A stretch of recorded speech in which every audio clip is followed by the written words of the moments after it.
The Giver, Chapter 15. Jonas entered the annex room and realized immediately that it was a day when he would be sent away. The Giver was rigid in his chair, his face in his hands. "I'll come back tomorrow, sir," he said quickly. Then he hesitated. "Unless maybe there's something I can do to help?" The Giver looked up at him, his face contorted with suffering. "Please," he gasped, "take some of the pain." Jonas helped him to his chair at the side of the bed. Then he quickly removed his tunic and lay face down.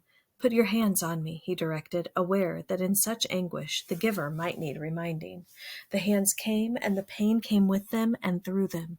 Jonas braced himself and entered the memory which was torturing the Giver. He was in a confused, noisy, foul-smelling place. It was daylight, early morning, and the air was thick with smoke that hung, yellow and brown, above the ground. Around him, everywhere, far across the expanse of what seemed to be a field, lay groaning men.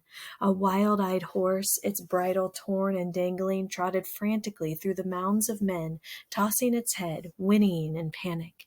It stumbled finally, then fell, and did not rise. Jonas heard a voice next to him. "Water," the voice said in a parched, croaking whisper. He turned his head toward the voice and looked into the half-closed eyes of a boy who seemed not much older than himself. Dirt streaked the boy's face and his matted blond hair. He lay sprawled, his gray uniform glistening with wet, fresh blood.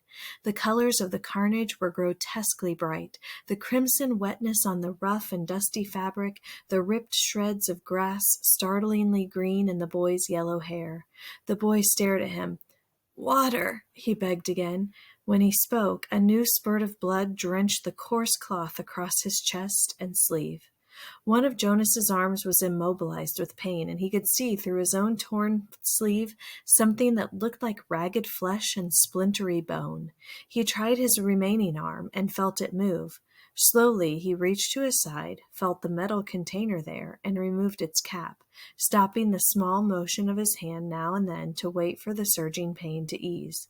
Finally, when the container was open, he extended his arm slowly across the blood-soaked earth, inch by inch, and held it to the lips of the boy.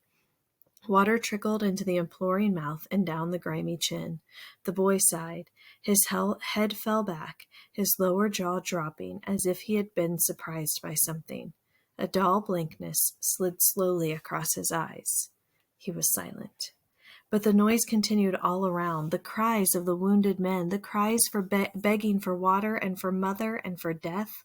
Horses lying on the ground shrieked, raised their heads, and stabbed randomly toward the sky with their hooves. From the distance, Jonas could hear the thud of cannons. Overwhelmed by pain, he lay there in the fearsome stench for hours, listened to the men and animals die, and learned what warfare meant. Finally, when he knew that he could bear it no longer and would welcome death himself, he opened his eyes and was once again on the bed. The Giver looked away, as if he could not bear to see what he had done to Jonas.